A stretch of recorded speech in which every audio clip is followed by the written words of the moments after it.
Syrian rebels have captured an ammunition depot north of Damascus from government forces, activists said, seizing a hoard of anti-tank missiles and rockets which could strengthen their firepower after a string of defeats.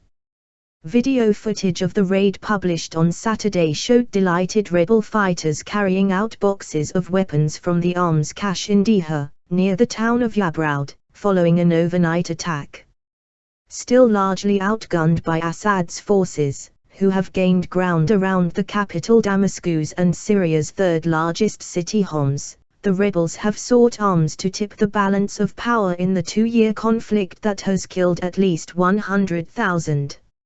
Saturday's raid yielded French-made Milan anti-tank missiles, Russian Konkurs missiles and Grad rockets, according to video footage which showed the rebels carrying off their haul through the dark corridors of the captured complex.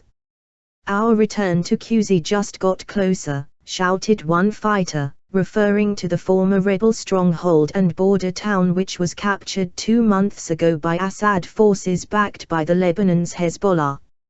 UN warning. Following their victory in Quzi, southwest of Homs, Assad's forces took control of several nearby towns and villages, and on Monday they seized the Homs district of Chaldea after weeks of urban warfare, tightening their siege on the few remaining rebel bastions in the strategic city. "God willing, we will liberate Homs completely," the fighter in Saturday's video said. "We call on all parties to facilitate immediate safe access to these families so we can provide life-saving assistance." Anthony Lake, USEF director.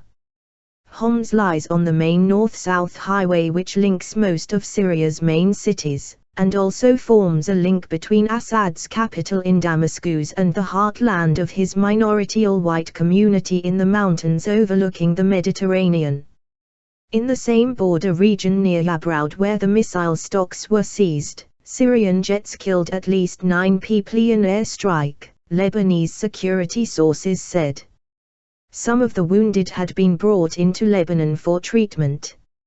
Also on Saturday, UK-based the Syrian Observatory for Human Rights said government forces bombarded Al-Qusawah, one of the remaining rebel-held neighborhoods. In the northwestern Homs district of Al-Wa, the United Nations Children's Agency UNICEF warned that 400,000 civilians, who had moved there to seek shelter from the violence in central Homs, were in danger. UNICEF Director Anthony Lake said clashes and rocket strikes in Al-Wa meant the situation there had worsened in recent days and appealed to both the army and rebels to allow aid to get in. "We call on all parties to facilitate immediate safe access to these families so we can provide life-saving assistance, and to allow those families currently trapped in Al-Wa who wish to leave to do so in safety and in dignity," he said.